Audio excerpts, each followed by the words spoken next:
Tomorrow night the Champions League returns from 4 o'clock. We've got commentary from the early kick-off in Milan as Newcastle return to the big time and Celtic go away to Feyenoord. Manchester United are live with us on Wednesday, Liverpool on Thursday, and Friday the Lionesses are back to take on Scotland. But tonight it's Premier League points. Are Burnley going to flunk another test, or can Vincent Kompany leave the City ground with top marks? The referee is Rob Jones, who was the VAR at Old Trafford when Forest lost at Old Trafford. Unpopular with the raucous City ground crowd. And we are off and we are underway live on Talksport with the soundtrack of Mull of Kintyre ringing in our ears. Nottingham Forest shooting from left to right in Garibaldi red and white shorts, and Burnley in bright yellow with thick black trim and black shorts attacking the goal away to our left-hand side. Former England midfielder Danny Murphy, always top of the class. Are Forest stepping into the unknown with a couple of new players here, or is it imperative that Burnley don't keep having to play catch-up in the Premier League and get something tonight? Yeah, I think they'll want to start better than they have in recent games. They'll probably be a bit more pragmatic. Got to give this Forest side some respect. Their home record's terrific. Got pace down the wide area, strength through the middle. Looks a different Forest team, doesn't it, from the one last season? Well, keep your eyes and ears peeled on the first few minutes of the game and the last few minutes of the game. 5 of Forest's 6 Premier League goals this season have been in the first 4 minutes, or the last 8 minutes. It's Burnley who have the ball deep inside their own territory, and it's Jordan Beyer who brings it out unpressed and plays it into midfield. Gibbs White just tries to put a bit of pressure on Josh Cullen, who was terrific for Burnley last season in the Championship, kept the ball ticking over really well. It goes back to Amin Al-Bikal and across to Beyer as they roll the ball across the back. They are quite a patient team, thoughtful in their build-up, Burnley. One of the slowest in terms of build-up in the Premier League, but they might be perfect opponents for Forest. Steve Cooper's team are quite happy without the ball. In all of their 4 straight home wins, they have less possession than the other team. In fact, they beat Arsenal here with 18% of the ball at the end of last season, secure survival in the Premier League. Ball is deep on the edge of the penalty area, away to our right, 1 minute 50 seconds gone, and Beyer is allowed to stroll out with the ball at his feet. He moves it up to halfway, sends it left to Brownhill, who goes back to Charlie Taylor, celebrating his 30th birthday today. He turns it back into Beyer, and then Taylor goes back to his goalkeeper. It's a little bit short and encourages Awoniyi to go charging through. Trafford comes out and just nudges it towards the right-hand side, and Burnley managed to get the ball upfield. It comes towards Zeki Amdouni, who rolls the midfield and then works it wide towards the left. There's a little clip of the action of Coloosho, who tries to play it down the left of the penalty area away to our left-hand side, but it was a little bit too heavy from the Italian-American, and it goes out of play and away for a goal kick to Nottingham Forest. Quite slow build-up from Burnley. It was a nice patient start for them. I'm surprised Forest didn't go after them more early, but yeah, let the players get some touches, get some confidence, grow into the game. I was surprised. That'll do them the world of good. Nottingham Forest, as Danny has already mentioned, so good at home, and they're going to kick long here from the goal kick. Matt Turner, the USA goalkeeper, thundering the ball right through the middle of the pitch up towards Awoniyi. It just eludes him, and Jordan Beyer will nudge that back to James Trafford. They did win away at Chelsea in their last match. Steve Cooper told me that set the standard for the season ahead. They are a very well organised team, and now they have a real goal threat in Awoniyi. Scored or assisted in each of the last 8 games. Sangare tussling in midfield and losing out to Lyle Foster, who spins and runs towards the edge of the penalty area, gets a shot away, the first one on target. It's down low to Turner's left, and he drops on the ball rather comfortably and will clear away. 3 minutes gone, Nottingham Forest 0, Burnley 0. Fantastic strength that was, really was, from Lyle Foster, keeping Sangare away at arm's length and got his turn, and wasn't the best shot but showed real strength on the ball there. Welcome to the Premier League. Sangare, who signed for £30 million on deadline day, a move that was contingent actually on Brennan Johnson going to Spurs, which did indeed happen. Here is Worrell into Mangala, and then back towards the right hand side, and it's sent forward by Gonzalo Montiel, and Malanga is chasing down this right side wearing the number 21 white shirt and a bandana to tie his hair back from his eyes. Didn't quite reach it, and Charlie Taylor got it away. It's picked up now on the halfway line by Morgan Gibbs-White. He's got Callum Hudson-Odoi to his left, and he's got Elanga going down the right corridor. Across comes the defender Charlie Taylor and shuts that off, but Gibbs-White does really well, diligently winning the ball back, and then across comes Mangala to get fouled just on the edge of the penalty area, and it's going to be a free kick on the right hand side about 7 yards short of the box. You've got to be really careful when they lose the ball, Burnley, because Roberts at fullback is chucking into that inverted fullback position. So many fullbacks like to play, but he's leaving Hudson-Odoi. And if they lose the ball through a bad bit of play, which nearly happened there, he could be in on that left-hand side. I'm not sure why he's starting so narrow. Well, as that broke in Nottingham Forest's favour, you could see there was a huge ocean of space over on that far side, and if they managed to switch the play, they were in a world of trouble. Here's Gibbs-White delivering the ball into the box. It's headed away by Bayer as the free kick came in. There's a bit of confusion inside the box. McKenna keeps it alive and tries to hook the ball back towards goal. The referee, Rob Jones, says play on despite the high foot, and it will be cleared away by James Trafford. But that wasn't the most convincing defending around that set piece from Burnley. No, well, Forest do look a big side, bigger than Burnley, I have to say. I was just saying to Aid before that Burnley don't look to be a big team, and in this league, set plays, we know how important they are. So important. It's something that Forest have actually suffered with at the other end in recent times, last season and the early part of this. The ball is with Burnley over on the far side.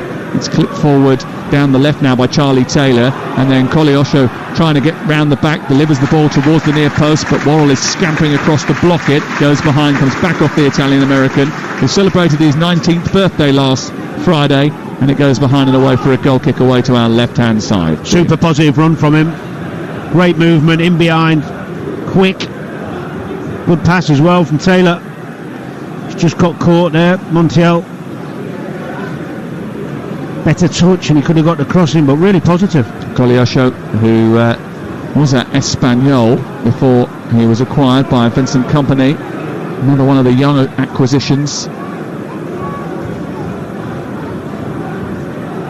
Here's Sangare in the heart of midfield for Nottingham Forest, laying it back to McKenna, who swipes the ball forward over halfway, held up well by Awonyi, out to Callum Hudson-Odoi, who's fouled on the halfway line. And that's going to be a free kick to Nottingham Forest, just over the halfway mark, just left of centre. Arena over there. They're keeping close tabs on Joey Goodmanson. It's interesting with Burnley, Sam. They look like they're playing Amdouni as more of a midfielder who's going to try and join Lyle Foster as the game goes, but he's been dropping deeper than we've seen in previous games. Ball sent forward towards the edge of the Burnley penalty area. It's away by Bayer, but picked up by Aino as it's sent forward out to Joey Goodmanson. I was about to say he's one of the last bastions of the Dyche era, really. They've had such a turnover of players.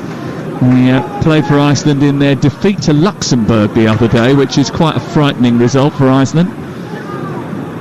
Lyle Foster plays it out wide towards the left. Koleosho tries to take on the big tall figure of Sangare, who's gone diving into a challenge in the middle of the park with Amdouni, and it's cleared upfield for Awonyi to try and chase. He holds onto it well, stabs it into the centre. Gibbs-White takes it in, does brilliantly. They move the ball, manipulate it brilliantly round the referee, and then Gibbs-White sends it out towards the left flank. It's picked up by Callum Hudson-Odoi, who moves towards the edge of the penalty area, flips across in towards the near post. It's headed away by the defender and cleared by Burnley. Back down the left it goes from McKenna, flicked by Aina into the path of Hudson-Odoi. Hudson-Odoi scampers forward, gets onto his right foot, deflection on the shot, bounces towards Awonyi, loses sight of it, cleared away by Bayer, and eventually thundered out towards the far side by Brownhill. But when they come forward, there's an electricity and excitement about Nottingham Forest. Yeah, really dynamic. Great feet from Morgan Gibbs-White, gets it out to Hudson-Odoi.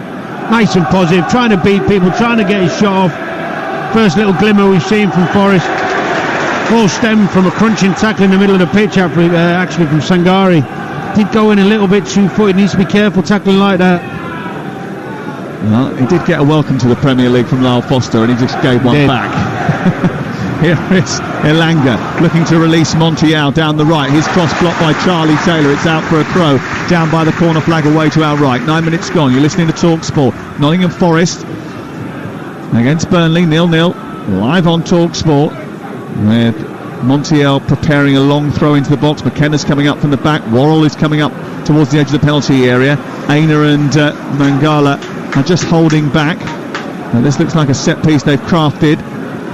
And here comes Montiel to deliver the ball into the box. He launches it high into the air. It's not a great throw. It's flicked up in the air by McKenna and then drops outside the box. It comes back towards Elanga, who looks and turns and plays it into Montiel, who dives in towards the edge of the penalty area. Mangala goes down after a collision on the edge of the box with Amdouni, and then I think he committed a foul, and as a result of that, it's going to be a free kick to Burnley left of that penalty area away to our right hand side. 0-0. Yeah, good tempo to the game, good pace. Fair to say that Burnley aren't coming here for a draw. Yeah, listening to Monday night game now on Talksport with Ladbrokes. We play together. Terms and conditions apply. 18 plus. BigGambleAware.org. Burnley were taken apart by Spurs 2 weeks ago, despite getting an early foothold in the game. They have been accused of being a bit naive, but they are taking their time overtaking this set piece. And James Trafford gets a yellow card. Rob Jones very quickly on it, alerted to the time wasting, if you want to put it in that bracket, by the supporters. And Vincent Kompany is not happy about it. He's gone out to the fourth official, who is Thomas Bramall, to have his say. Craig Bellamy, he's quite a vocal character. He's having a word as well. It did seem to be taking a long time, but they know the rules. It's not that difficult. It's not like you haven't been told. They weren't playing short, nobody was going to feet, but knock it long. If everyone's coming short, you can make a decision, then you pass or you go long. But that one there was an obvious delay. Only 20 years of age, James Trafford, part of the team that won the European Championships with the England under-21s in the summer, saved a penalty in the 99th minute against Spain.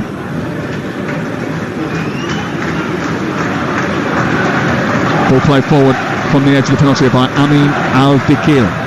Out towards the far side. It goes back in towards the centre of midfield, and Connor Roberts, who's joining in from that right full-back position, releases the ball out wide to Charlie Taylor. Now on the left flank, it's with Koleosho, who sees his ball a little bit too close to Scott McKenna and Joe Worrell, and they field it out towards the far side. And now once again Callum Hudson-Odoi is coming forward at pace with the ball at his feet. He's cut in, played it to Morgan Gibbs-White. It was a bit behind him, and he couldn't get it out of his feet as a result of that. Took too long there, Hudson-Odoi. The pass was on to the left. He did a great run from Aina. He'd overlapped him, 2v1. Sometimes just play what you see. No need to complicate it. Well, I'll tell you what, it's been a great start to the game, hasn't it? It has, yeah. Really entertaining. And we've played 12 and a half minutes, and it's been non-stop so far, and it's been great to watch. Well, I think we've only had 1-0 this season, haven't we? That was yesterday. Yeah. Let's not have another one. We won't. I can assure you that. Good. Cheers, Danny. If it goes wrong, it's down to you. It won't go wrong. When you know, you know. You can see how the game is. That phrase is usually used for sort of romantic sort of liaisons, not not for predicting scores. Here is Morgan Gibbs-White playing the ball back to Scott McKenna. Well, there's no doubt that the crowd here are in love with Steve Cooper and his team after what they achieved last season and the season before. Here is Elanga. That's a lovely ball out to the far side. He spotted the run of Hudson-Odoi. It's back into Awonye. It takes a deflection. It pops into the air. It's steered away by Charlie Taylor. Comes back down the left channel, but there's no one there to convert it. Gibbs-White was coming from an offside position. But again, they fashioned another good chance, Nottingham Forest, overloading on that left-hand side and taking advantage of Connor Roberts wandering into midfield. Sometimes it beggars belief that a player continually does something, even though he's told to do it initially, that's causing the team a problem, and they can't recognise themselves, or not one player out there can recognise that his starting position is too narrow too early, and they don't have enough good possession for him to be in there. And Forest have studied the numerous chances that Burnley have conceded in the early season. They have tended to play a rather high line. Forest think there will be space in behind them to attack, and space to attack down the flanks, and that's where they're getting joy at the moment. And Aina is being released again down that left-hand side. Couldn't find Awonye on this occasion. Roberts will look to clear. He's played it into midfield, but Sangari's going to eat that up, and Elanga has it 10 yards outside the box. He's running at 2 defenders. He's going on the outside of Taylor, who commits a challenge, timed it well, and pushed it out for a throw-in on the right side of the Nottingham Forest attack, deep inside Burnley territory. 14 minutes played. It's Nottingham Forest 0, Burnley 0. And a good start to the game. A high tempo and some attacking play from both teams. Only shot on target I think we've had is from Burnley, but Nottingham Forest have looked the most likely in the opening 15 minutes. Mangala finding Aina and then getting it back again, the Belgian. A real grafter. He missed a lot of last season actually, last year with the little injuries. Signed him from Stuttgart for 12.7 million a season before last in that big trolley dash of signings.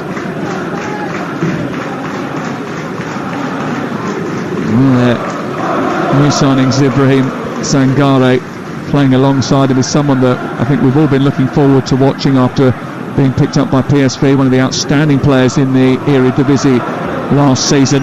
Did well in the Champions League qualifiers as well.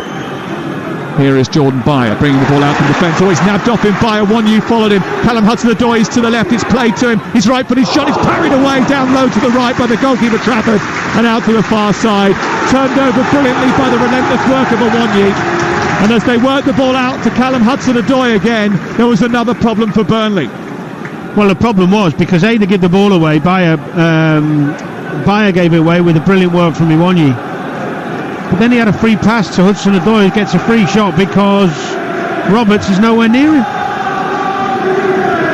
They can't carry on like that. It's just too easy. He's nowhere near him when they lose the ball. When they lose the ball, he's almost playing as a defensive central midfield player. It's bizarre. Talk about a lack of awareness, lack of spotting danger. Here is Mangala forward up towards the halfway line. He looks up and didn't find an option, so he has to go backward of square into the path of Sangare, who travels up towards the halfway line, just left of the centre circle, releases the ball to Joe Worrell. 17 minutes played, Nottingham Forest 0, Burnley 0. The Forest have started brighter, and there's a few holes in that Burnley defence, and they have conceded a lot of chances in the early part of the season. Defensively, they need to sharpen up a bit. They've conceded 4 goals more than their XG face, which is almost twice as bad as any other team in the league at this early stage of the season. Hudson-Odoi thinks he's won the ball over on the far side. The referee says there was a foul committed on Connor Roberts. And I'll tell you what, it could have been a 50-50 that. Yeah, it looks like it's hard to tell, isn't it, without seeing it in a slow-mo, but he shouldn't be in that position where he's having to do 50-50s with him. His positioning's all right, is a foul. That was interesting because I was looking at you say that it's a foul as Adrian was shaking his head saying no way. There you go, so it was a 50-50. There's the Hudson-Odoi chance. He didn't quite get hold of it actually. It's a decent save, but he's got so much time. Again, a little bit of extra time being taken by Al-Dakil over on the far side. The Belgian making his 4th start in a row. Was playing at right back actually and is tucked in once again today to play alongside Jordan Beyer, who was such a success for Burnley last season when he was on loan from German football, signed permanently in the summer. Burnley have possession on halfway, picked up by Goodmanson, who sends it long towards the edge of the Forest box, but it was an easy interception for Gonzalo Montiel. Scored the winning penalty in the World Cup final for Argentina.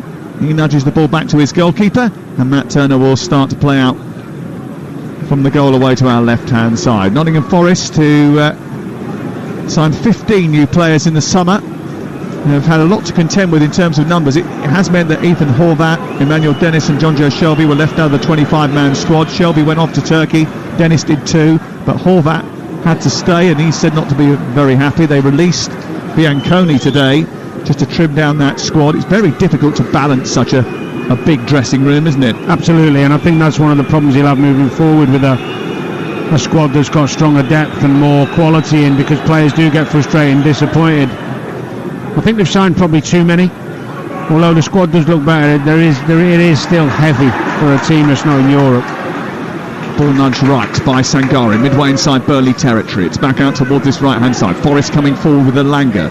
The Swede takes jink infield, runs into traffic, and then goes back to Worrell, who spreads it wide, and then Gonzalo Montiel just allowed it to run through his legs because he wanted it to go the other side so he could attack the goal away to our right, but he just didn't get it quite right, and as he skipped over it, the ball just slipped off the turf, and it's out for a throw in the left full-back position. Vincent Kompany, decked out in his familiar uniform of navy suit with baseball cap, white t-shirt and bright white trainers, getting ready to have a word with his team, trying to coach his team. In the stands, not too far from us, two famous supporters of both these two teams, Stuart Broad, Nottingham Forest through and through, and Jimmy Anderson, big Burnley fan, and I think that was Stuart Broad's dad, wasn't it? Chris Broad up there as well, sitting in the stands. And Stuart Broad is a big fan of Talksport, I'm reliably informed. Why wouldn't he be? Especially with you on it every week. Exactly that. Nottingham Forest 0, Burnley 0. You're listening to Talksport. Ball out of play. It's actually still in the left full-back position because it's been taking such a long time overtaking these throw-ins, and he's had two now. It's gone back. There's a little bit of a hesitation, and it's cleared away eventually by Josh Cullen upfield down toward the left-hand side of the Burnley attack, but there's nowhere there. And actually, Burnley, after initially starting quite patiently and being good on the ball, have just lost their way a little bit in the game. And Forest have grown a little bit, just on those throw-ins, really interesting, because when you take throw-ins, I think you do need to wait a little bit for the movement. Great throw. Lovely. Gibbs White skips the ball over the head of Bayer and runs towards the edge of the penalty area. He goes down the right side. He pulls it back through into the box. At the far post, there's Callum Hudson-Odoi. Did he get tripped as he tried to turn past Charlie Taylor? Well, he got up very quickly because it was just a slip. He poked the ball through the middle of the penalty area and it was cleared away by the Burnley defence. But another very quick, lightning attack brought about by a beautiful bit of skill in the initial phase by Gibbs White, who lifted it over the top of the German defender. Well, Gibbs White is coming into the space there and receiving the ball and using his skill and his creativity, and it's great to see. Wanley putting pressure on Bayer, who dealt with the ball this time very well in the left full-back position after it went over the top and into the Burnley half of the field. Nottingham Forest in charge at this moment in time, 21 minutes into the game. There's still no score on the scoreboard. And there's fans away to our right in the Bridgeford stand, that stand that looks a bit odd because it has sort of two tiers at 2/3 of it and then drops down to have just one tier at the end, and they are giving their Burnley counterparts, who are also in that area of the ground, a little bit of stick at this moment in time. And they know their team has started brightly.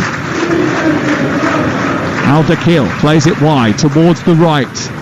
It's collected over on that far side by Connor Roberts. He goes back infield towards the midpoint of the Burnley attack, and then it's all the way back by Al-Dakhil to his goalkeeper. They'll start again here, over halfway, just left of centre is Bayer, onto Koleosho, and then Brownhill with a ball through the box, which is dangerous, and it's dealt with by Olarena ahead of Goodmonson, who was coming in at the far post, and that's a little bit more encouraging. Yeah, it was a good run from Brownhill from the centre of the park, in behind the Forest back four, down the left-hand side. It was a ball into his path. He whipped it in early. He had some good numbers in the box, but good defending from Aina at the back post there. It's interesting with the Roberts situation because Hudson-Odoi is actually following him in there at times when he goes in from that right-back position. If I was the manager, I'd be telling him to leave it. You forget your mate Steve Cooper's name there? I did. Ball delivered into the box, caught by the goalkeeper. Do you know what I had in my head then, Steve Clark? I don't know why. Ball thrown upfield by the goalkeeper, Matt Turner, over the halfway line. A quick release, trying to get Alanga away. It was actually fouled, Matt Turner, when he tried to release it by Koleosho. And then when it didn't quite materialise as a counter-attack, the advantage that was played initially was given back to Nottingham Forest. They have a free kick on the edge of their own penalty area, goalless. Yeah, I'd be saying, when he goes in there, even though they're trying to have good possession, stay there, because as soon as we win it, you're in. Take a risk. Hudson-Odoi, who hasn't been playing regular football in the Premier League for a while. He was on loan at Bayer Leverkusen last season from Chelsea. Had a discussion with the board. It's called a mutual decision. He said he really made the decision to go and find a new path. He wanted to play regularly, he wanted to be part of something, and when Steve Cooper picked up the phone, he had no hesitation. They had worked together before. He talked about the fact that he gets players on and off the field. I spoke to one or two of the people involved at Nottingham Forest about how they deal with their players. They're so good with individual programmes. Whatever that is required for each and every player, they try to tailor their routine, and not just physically but sometimes psychologically and mentally and lifestyle wise as well, depending on what the needs of the player are. There's a lot of attention to detail. 25 gone, 0-0 the score. Nottingham Forest and Burnley live on Talksport. Tomorrow night we've got live commentary from the Champions League.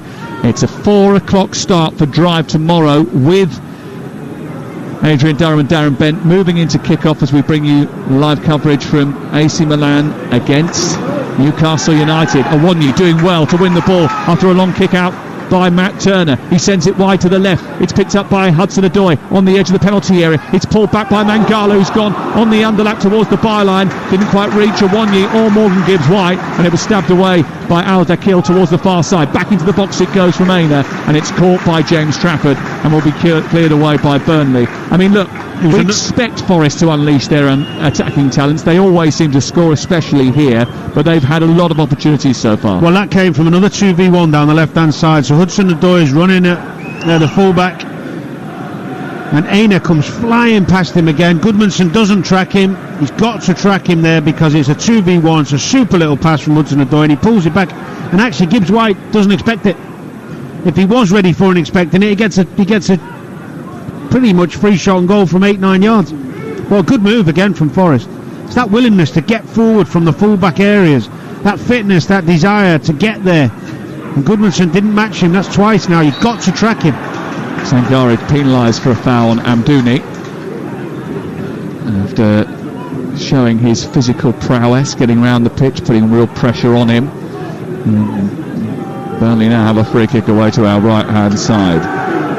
Steve Cooper's side have scored in their last 11 top-flight games. You would expect them to go on the score sheet tonight, and they've certainly created enough opportunities to be ahead in this game. We've played 26 minutes. Only one real clear-cut opportunity that James Trafford has had to make a stop from, and that was Callum Hudson-Odoi on the edge of the penalty area, which he had to turn round the post. At the other end, Josh Brownhill's effort from distance, the only thing that Matt Turner really has had to worry about, and the goal away to our left in front of that Trent End. It's a great walk, by the way, isn't it, from the station down to this ground, going down by the canal. I don't do trains. Do you not? I'm joking. I didn't. Man of the people, Danny Murphy. Do I not?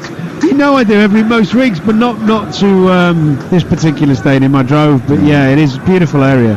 The sun was shining as well today. It's a real picture. Ball is at a play over on the far side. Danny Murphy, former England international, alongside us in the commentary box, as he always is every Monday. White and Jordan back on Wednesday. Yep, indeed. 10 to 1, always a cracking listen. All to the Champions League games. Yeah, some of them anyway. And ahead of Manchester United's latest trip, they're going to Bayern Munich. That's live on Talksport on Wednesday night. You won't want to miss that one. In fact, the next game after that is against Burnley. We've got that live as well next Saturday night at 8 o'clock. All the football all the time, you know it makes sense. It's got to be Talksport. Here is Jordan Beyer bringing the ball out of defence for Burnley. He goes up towards the halfway line, dabs it to the left. With blue boots on, Charlie Taylor having a bit of a tough 30th birthday actually, up against Elanga on this near side. And the ball switched out towards the right and taken on from that right hand side, and Dooney trying to get into a central position. He's had to move out towards that right just to try and find a little bit of joy. As it goes towards Koleosha, there's a tackle that goes flying in from Montian. It's away for a throw-in. It's what you want from a fullback. When the ball goes to a wide man, fullback's there, tight, ready, bam. Too many fullbacks stay inside and let the winger come running at them. If you get there first, he hasn't even got time to bring it down. But Johnson sends the ball brilliantly out towards the left-hand side with a space for Koleosha, who sends it in towards the edge of the 6-yard box. Sankari, reading the danger, manages to nab it away. It was a brilliant ball out to Koleosho, who made some real ground up on this left-hand side. He's won the ball back and he's given it to Amdouni. Edge of the penalty, right-footed shot, which is saved down low to his right by Matt Turner. All 6'4" of him had to get down to the ground and just turn that round with his fingertips past the post. It was a cracking effort from Amdouni, and the closest that Burnley have come. Well, there were so many good bits of play in all of that.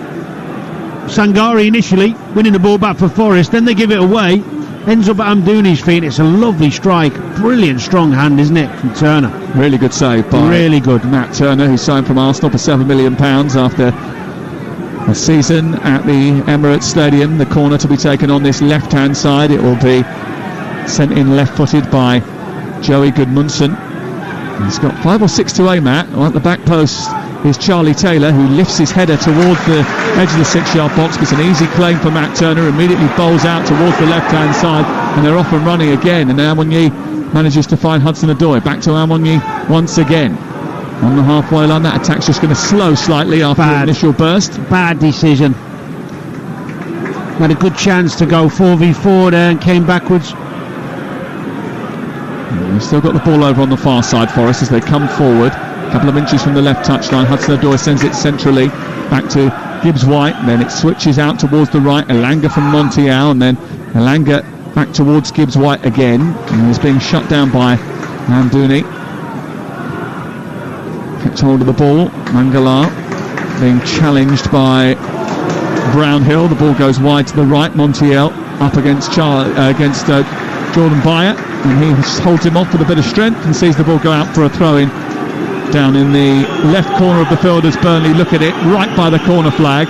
But it is a real battle, this, isn't it? It is. It's tactically a very interesting game as well. Just think sometimes for Montiel this side, when he does get the ball to Elanga, we haven't seen Elanga have a chance to really go at Taylor at fullback and just leave him, support him, let him go.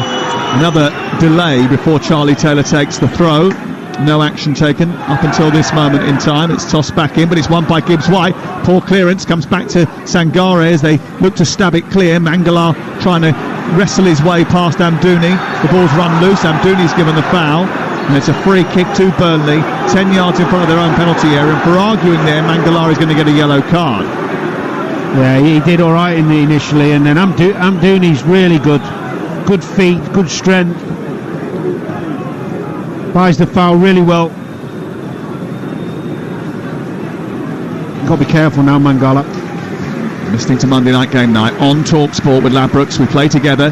Terms and conditions apply. And we are live at the City Ground in Nottingham, one of the most atmospheric grounds in the Premier League.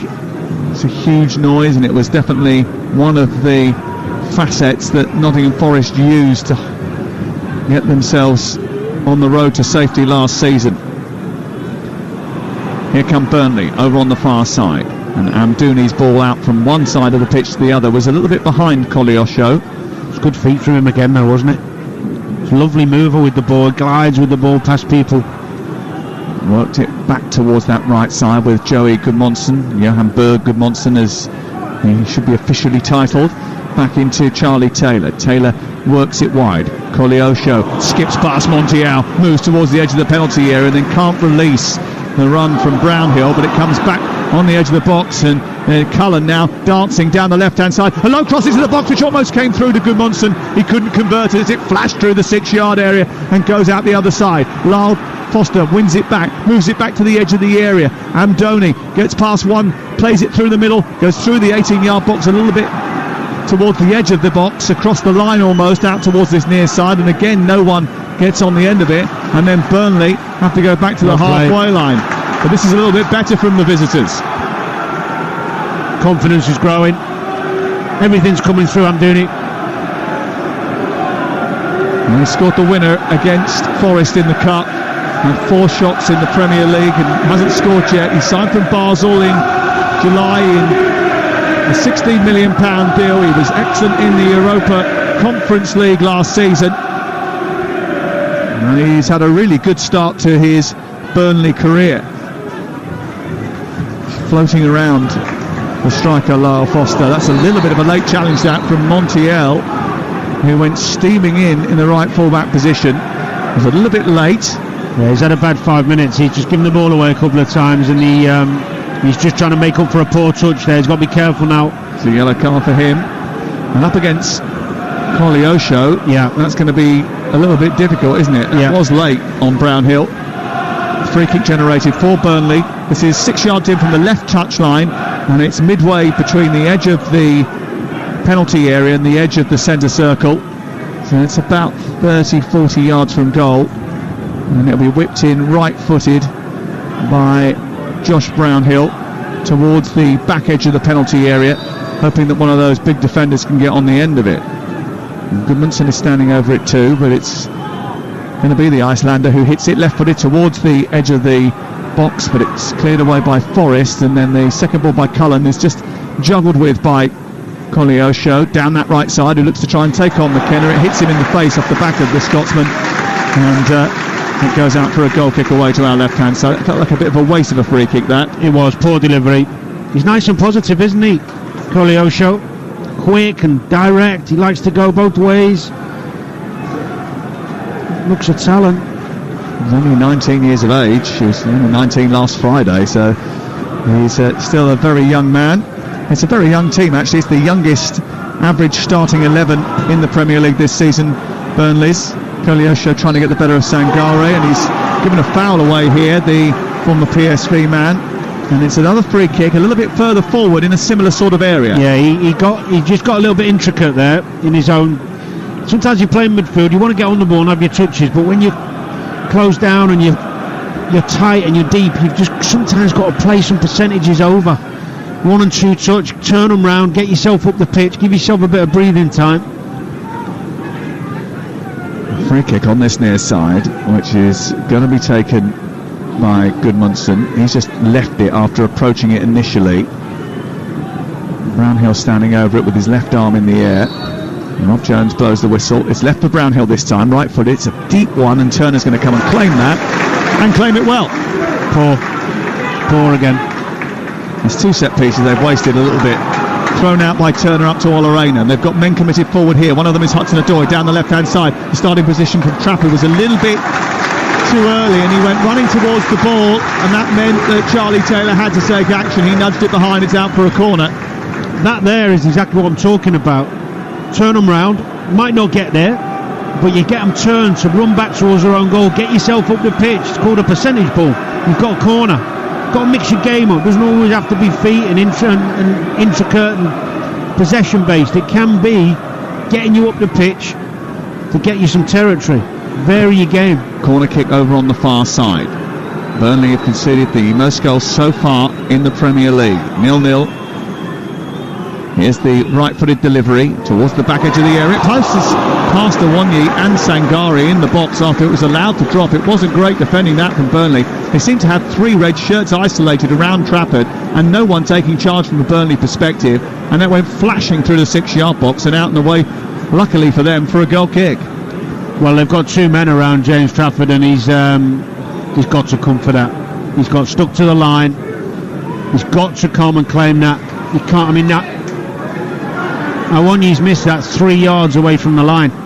In swinger from the left. That was a good chance, that, for Nottingham Forest. They haven't made the most of it. McKenna has just fouled Foster just in front of the centre circle.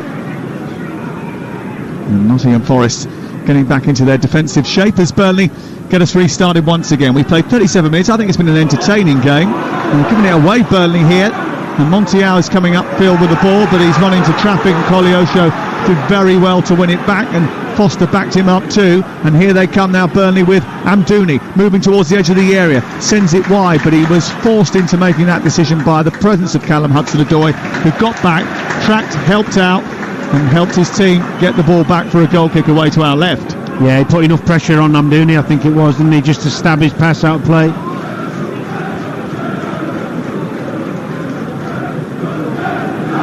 It's been a vibrant first 38 minutes here. I think Burnley will be reasonably pleased. I mean, they've had that problem on the left-hand side with Hudson-Odoi and Roberts coming too narrow from right back into that inverted midfield position, but they've gained some confidence. They've had a couple of goals there. They've arguably had the best chance of the evening. Good save, wasn't it, from Turner? So, yeah. And it's been a game that sort of where the pendulum of control has swung between the two over the course of that 40 minutes that we've had so far. Vincent Kompany did have a problem to solve with Connor Roberts coming into that more central area, but they haven't had as many exposures down that left-hand side in the last 5 or 6 minutes. Nottingham Forest, who haven't dropped a point here for 155 days. We want to continue that over the course of the next few weeks. They've got some big fixtures to come here. Brentford here and Luton here and Villa here in the not too distant future as the ball goes back to Trafford again. Just a little bit of a tease, almost went through to Awonyi. Burnley happy to be patient and play slowly but surely out from the back. Straight after us tonight we've got the Sports Bar, your chance to have your say with Jamie O'Hara and Jason Cundy. And Andy Townsend, great on breakfast this morning. Back tomorrow morning.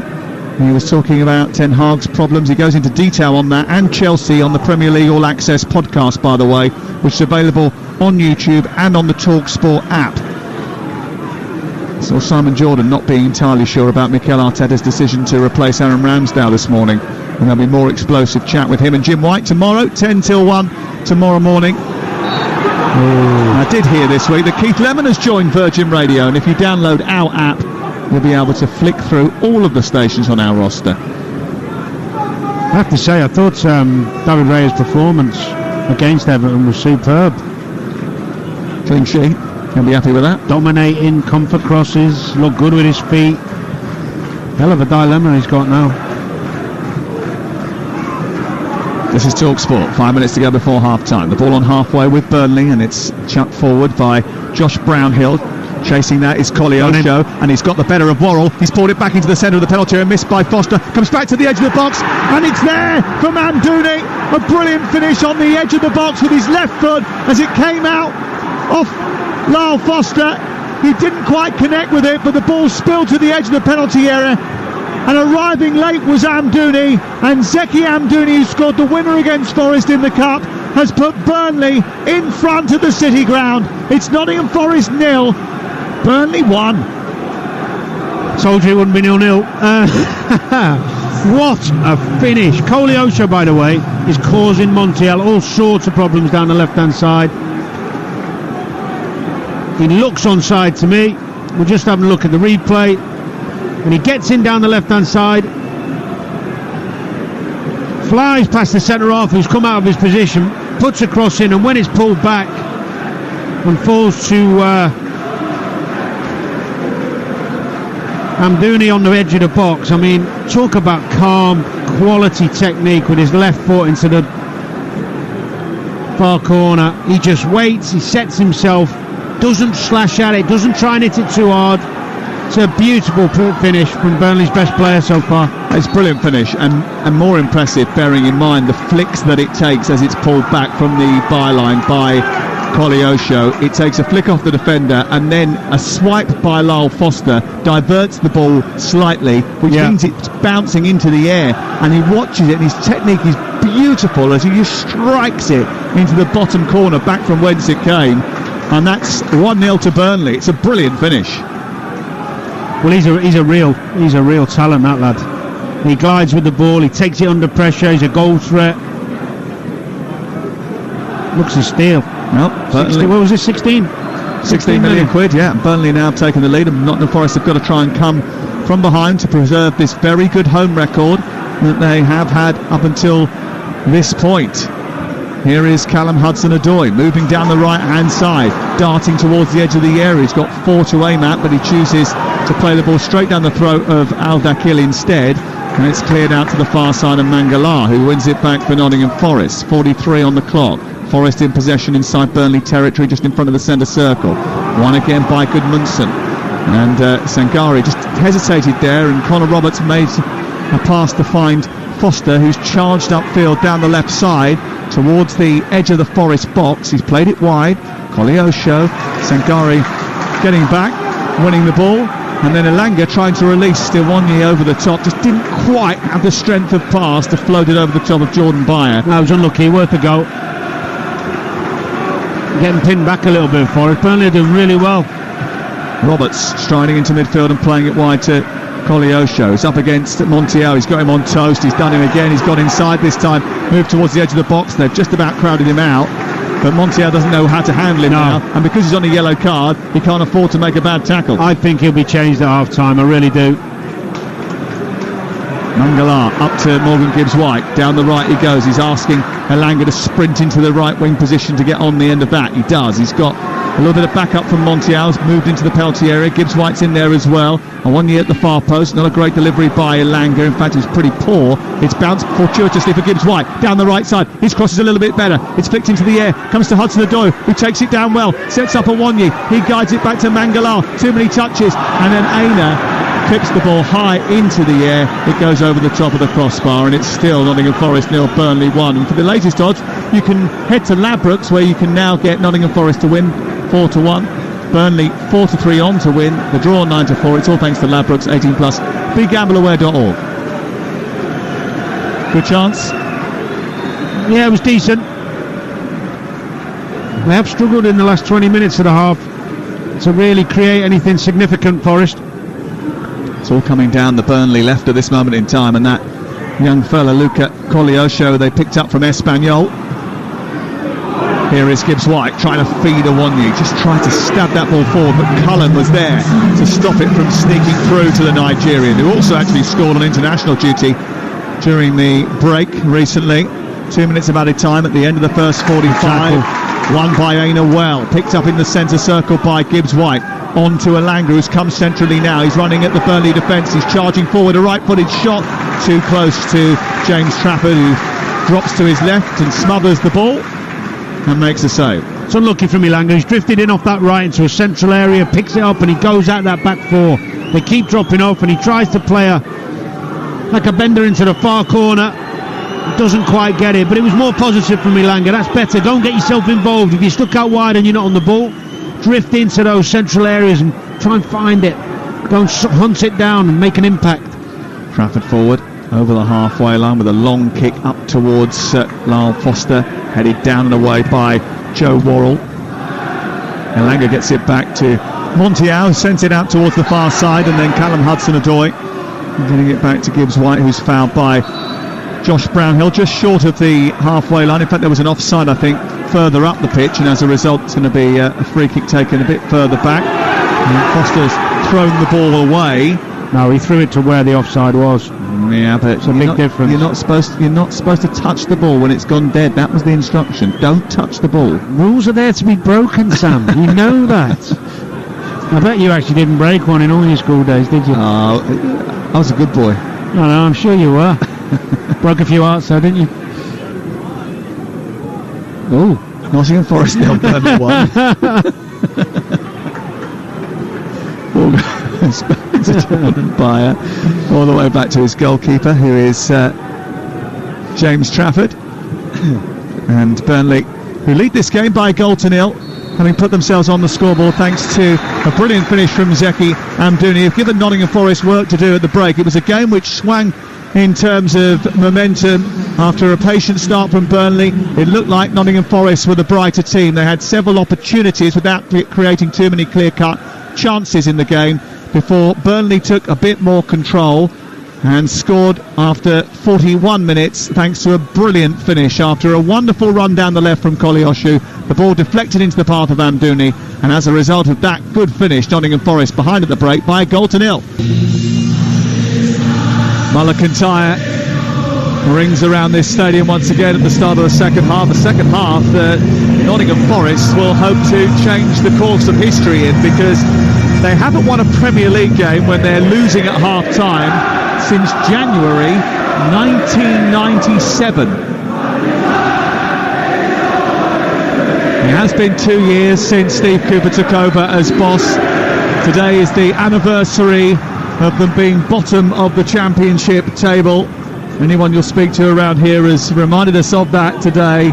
It's a significant anniversary, and after his appointment they immediately went on a 5-game unbeaten run, and the rest is history. He got them promoted in that season remarkably, and they found their way not only into the Premier League but to stay in the Premier League. And a little bit of a dicey ball back from Connor Roberts towards his goalkeeper, almost intercepted by Wanyi, is eventually cleared by James Trafford upfield. Here is Gudmundsson running into the midpoint of the Nottingham Forest half. He works it wide. It's collected by the very dangerous Coglioscio.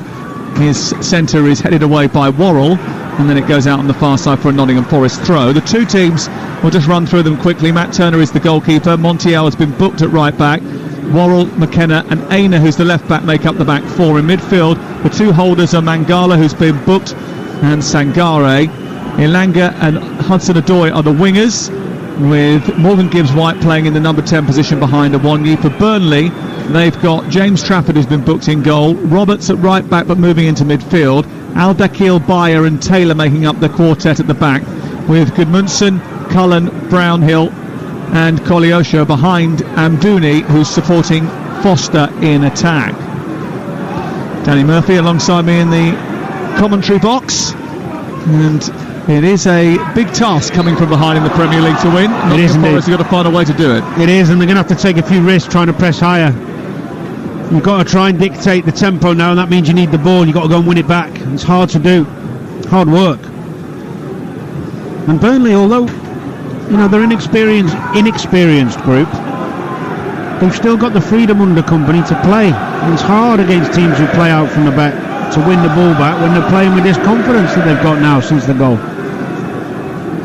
Some teams don't like playing on Monday nights, but Nottingham Forest usually thrive on it. Their only defeat in 17 Premier League home fixtures played on a Monday came against Everton in October 1996, and they're pressing high here to try and turn the tide. And James Trafford almost got caught by Awonyi.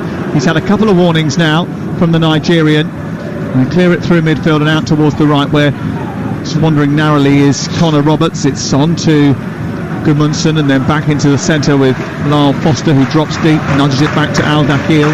Out wide it goes to Amdouni, who plays it to Al-Dakhil's clearance wasn't great, away by Sangare, but it's won by a yellow shirt rather than a red one, which is quite frustrating for the locals here. And then it's back to Trafford once again, who's operating about 10 yards outside his penalty area. And he is very good with his feet.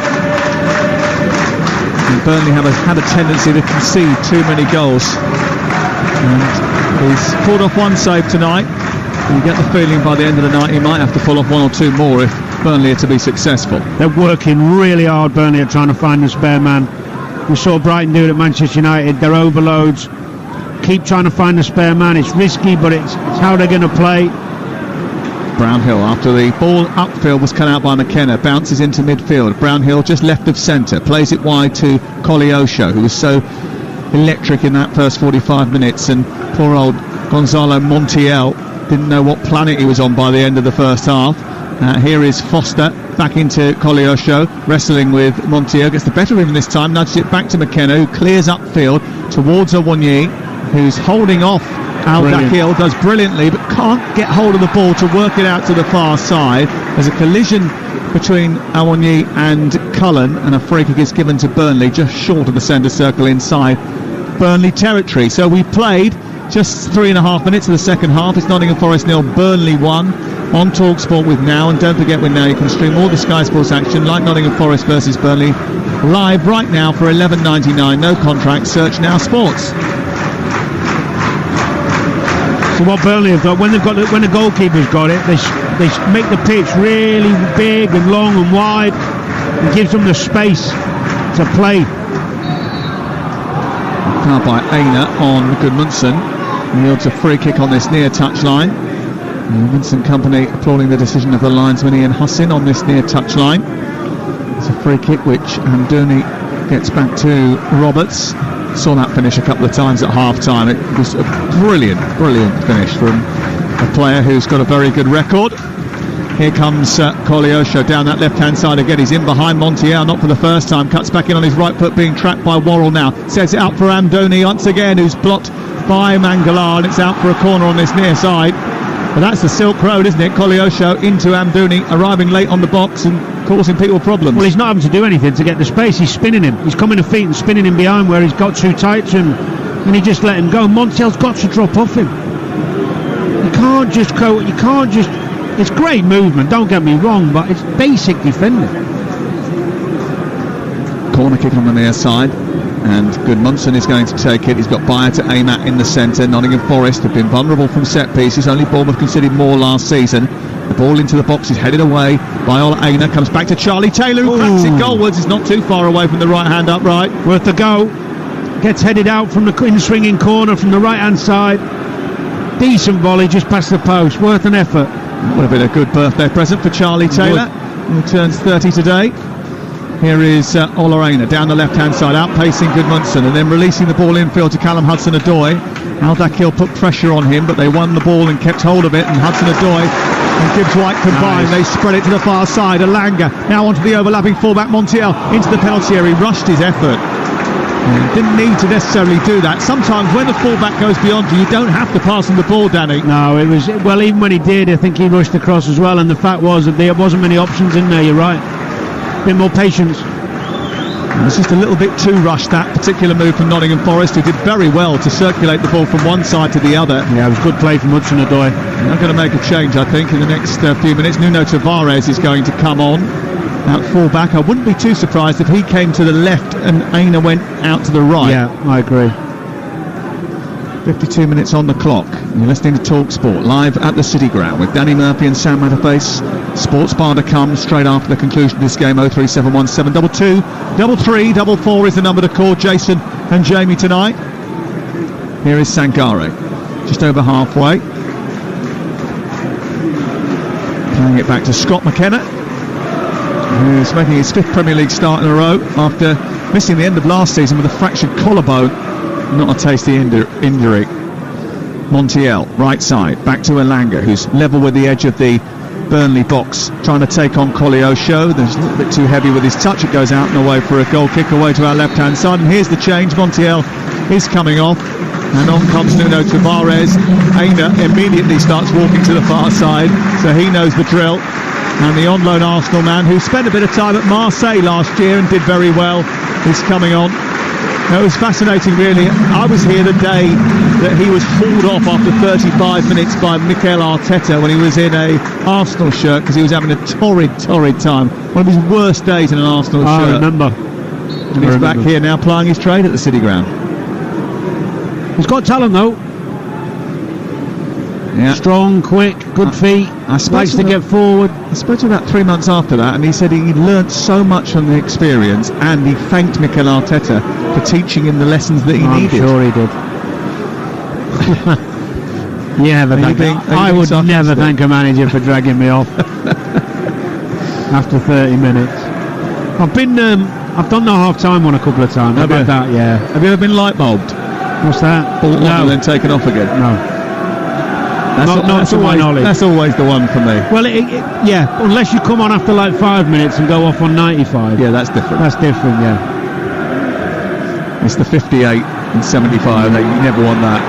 Here is Gibbs White through the centre circle, out towards the left. It's now Callum Hudson-Odoi who's got hold of possession. He moves up towards the edge of the penalty area, threatens to go down the left-hand side, just bobbles the ball in towards the edge of the 6-yard box. The one you can't get there, but he put enough pressure on Al-Dakhil that he had to commit to making a challenge. It goes behind and away for a corner, and it was a decent fashioned attack by Nottingham Forest, a little bit slicker, and Hudson-Odoi once again was at the heart of it. He was. I'd be tempted to tell Morgan Gibbs White to drift a bit more, not stay so central, come out wide, go out wide right, mix, double up on some wide areas, just try and get involved a bit more in the game. I wonder if there was a blocking off there by Sangare on Jordan Beyer as he tried to bring the ball out, which led to the counter-attack from Nottingham Forest. 55 on the clock. Nottingham Forest 0, Burnley 1, live on Talksport. Burnley looking for their first points of the season. The ball sent long in towards the penalty area, headed away to the edge of the box. Mangala will get a chance to shoot, and he does over the top of the crossbar. He never looked quite set as that broke on the edge of the box. All of the yellow shirts gravitated towards their own goal. There was a lot of space and time for Mangala on the edge of the box, but he never quite looked confident enough, and it was about 5 yards over the top. I'm really surprised again. I mean, they dealt with it well, the header Burnley, but it was right in the middle of the goal, and the keeper stuck on his line. It's something they're going to have to improve, because when they come up against the teams who are really good on set plays, they're going to get real problem if the keeper's going to stay that static on his line. Well, we didn't think he was that big, really, did we, when we were looking at him in the first half? And then we did a bit of research, and he's listed as 6'6". I mean, now I'm looking at him, I can sort of see that height, but he doesn't have that presence. He didn't have that presence in those sort of situations where the ball was coming into the box. It's amazing with goalkeepers. It's a mindset for crosses. I don't always think it's the biggest keepers who are necessarily the best who are coming out. It's the ones who are really confident in themselves and their spring and their strength and ability to claim the ball, well, amidst bodies. Some keepers like it, some don't. Well, he certainly is a confident lad, there's no doubt about it. Listening to him in the summer, he was pretty clear that he was going to play Premier League football. Great touch forward by Gibbs-White, off towards Nuno Tavares, who does well as well. It's switched by Gibbs-White again midway inside the Burnley half, out to the wide right position in Elanga, who moves the ball on towards Aina, who's crossed into the box, is just about cleared by Cullen, and then it's out to the far side and Koleosho. Good tackle by Sankari to turn it over, gets it into the box, delivers across it over the head of Awoniyi, away by Roberts, comes back out to Nuno Tavares, heavy touch but keeps hold of it, onto Hudson-Odoi, runs into the box from the left angle, moves it to the edge of the area, Mangala with another shot, hits the defender and comes back out. Claims of handball against Cullen, the referee shakes his head, and the pressure is still on from Nottingham Forest. Much better from Forest, moving the ball more quickly. Here they come again down the right. Charlie Taylor's got a problem with Elanga now, who's gone one way and then come infield. Delivers across into the box and Gibbs-White rises and can't get a clean header on it. Goes over the top of the crossbar. Really good delivery from Elanga from that far side to right, cutting in on his left foot and delivering a peach of a ball. And Gibbs-White just couldn't get over it. Good run from Gibbs-White. Gets himself in there as a second striker. And this time Elanga does pick him out. It's maybe a fraction above him. Much better from Forest. He is a terrific player, isn't he, Morgan Gibbs-White? England's number 10. They sing, the Forest fans, to him, believing that one day he will be wearing that shirt for England. Well, there's a lot of competition nowadays. There is indeed, especially in that area of the field. But there's a lot of young English talent that has been developed through the age group years, and Steve Cooper has been keeping tabs on them, and a lot of them have ended up here at Nottingham Forest. Trafford with the ball at his feet, the goalkeeper for Burnley on the edge of the area. Good ping out to the far side where he's found Taylor. Taylor plays it into Foster, who's had to chase back away from Mangala and then turn and spin. The South African running forward down the left. He's laid it off towards Koleosho, who from the angle of the box delivers a ball into the area. It's away by Worrell, picked up by Cullen, who moves forward for Burnley, keeping them on the front foot. Back to Koleosho once again. Cullen under pressure from Mangala, sends it wide to Koleosho once more. He goes down the left side. Can he get the better of Aina? No. He waited, produced a really good tackle, and then took the ball to the far side, drew a foul, and wins a free kick. It's a little bit better. So much better. Do you know what that was? Distances. Got his distances all right. From every aspect of defending, that was perfect. Burnley don't have a great record here. They've won just 2 of the last 20 league visits to the City Ground, dating back to the swinging 60s.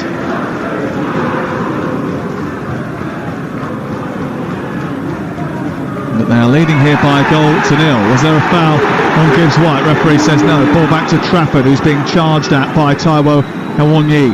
Out towards the right side, and Roberts can't keep it in. It's a throw-in for Nottingham Forest, and they want to take it quickly. The bench went and got the ball and tossed it to Callum Hudson-Odoi, and Nuno Tavares eventually will take it and send it back towards his centre-half in Scott McKenna. That advantage disappeared pretty quickly because Burnley scurried back into position. The ball sent wide towards the right, won well by Taylor, anticipated the ball forward, and then Olorena just getting across to ensure that they can't progress any further, and Burnley have possession once again. It's becoming increasingly more difficult for Nottingham Forest. Well, there's a problem that Forest have, which is when you've got such good attacking players like Gibbs-White and the 2 wingers, one of your central midfielders or one of your centre-halves has to be a ball player. And none of them are particularly creative ball players. You need someone who can pass through the lines and quickly play those wonderful little balls through people. Gibbs-White charging down the left. He's beaten 2 players and a third in Cullen, then sending it on to Callum Hudson-Odoi, whose ball centrally was cut out by Connor Roberts. No chances taken by Cullen, who puts it out for a throw-in midway between the edge of the penalty area and the byline. Into Nuno Tavares from the throw. Hudson-Odoi finds Mangala. Back to Hudson-Odoi, who goes inside on his right foot, produces a cross. It's away by Al-Dakhil, won by Mangala. Good touch by Nuno Tavares. Back out to Hudson-Odoi once more, and Nottingham Forest now turning up the pressure. Can they get a goal to equalise in this game and give us a grandstand finish? 60 minutes on the clock. Elanga just bamboozled himself there more than anything else, but he's got a second chance. Back in field he goes, finds Sangare, his cross is deep, Awoniyi gets to chest it down, send it back to Hudson-Odoi on the angle of the area, he shapes the shoot, right footed, what a goal, what a fantastic curling finish, welcome to Nottingham Forest, Callum Hudson-Odoi, it's a peach of a goal, arcing the ball from the edge of the penalty area, right footed, curling away from the goalkeeper, kissing the post on the way in, he knee slides in front of the Trent end. They have a new hero. His name is Callum Hudson-Odoi. It's Nottingham Forest 1, Burnley 1.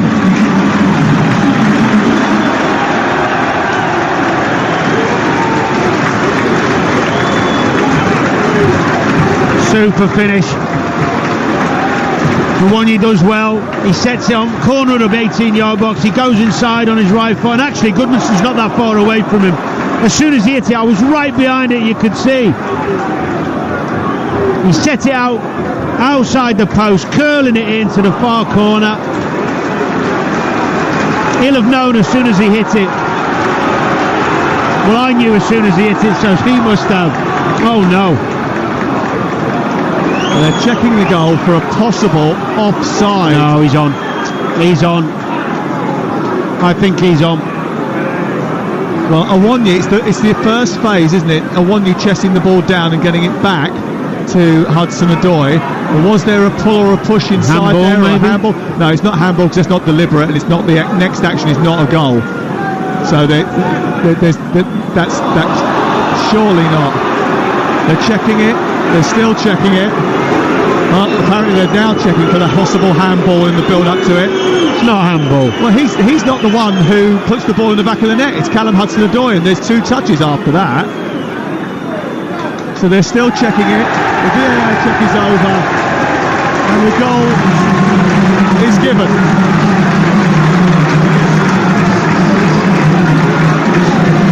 I think we'd all have been absolutely desperately upset if that goal had been ruled out. Desperately. You see Amdouni coming off there. I think it's Amdouni come off. He hasn't had the impact second half. Forest have dealt with him better. I'm surprised they brought him off though. Amdouni and Goodmanson are off. Sander Berge on. Sander Berge, who created the goal actually here in that Carabao Cup game for Amdouni, comes on. A little bit more, adding a little bit thickness in midfield, I think. Yeah, Zaroury's on as well, I think.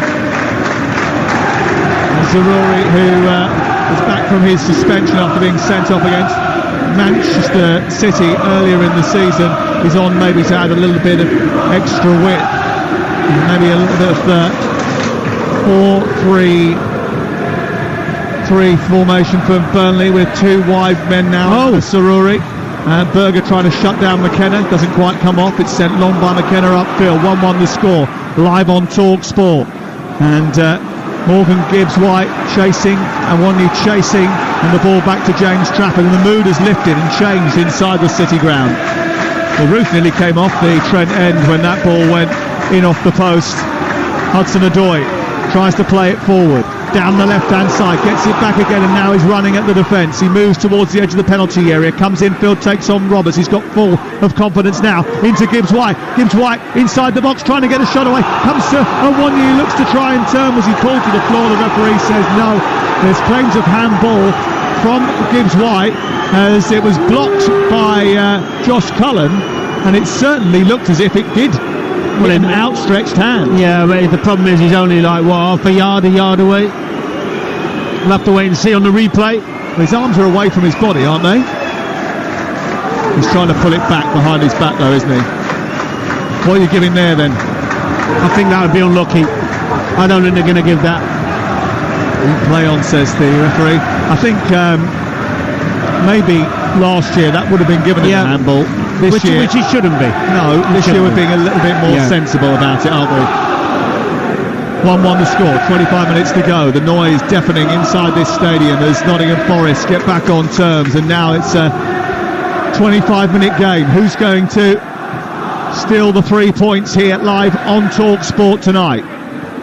Nottingham Forest's home record is not impeccable but good, especially towards the end of last season. It was pretty handy, and they built their rise up the table and away from danger are thriving in these moments. Here on the right-hand side, the ball picked up in that wing position by Zaroury. Zaroury, who was a late call up to that Moroccan side that went so deep into the World Cup, plays it back infield. Alderkill sends it to his goalkeeper, and James Trafford, who's almost playing on the halfway line away to our left-hand side, gets Burnley ticking once again.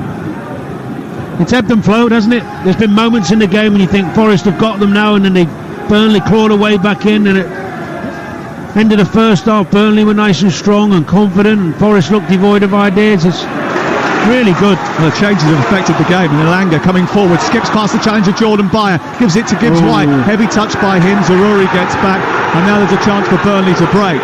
They want a free kick after a advantage was played initially, and the referee is not going to be forthcoming with that. And Burnley are going to be allowed to play out from the back again. 1-1 the score, live on Talksport tonight at the City Ground. As Danny has said, the pendulum of momentum has swung between the two over the course of the evening.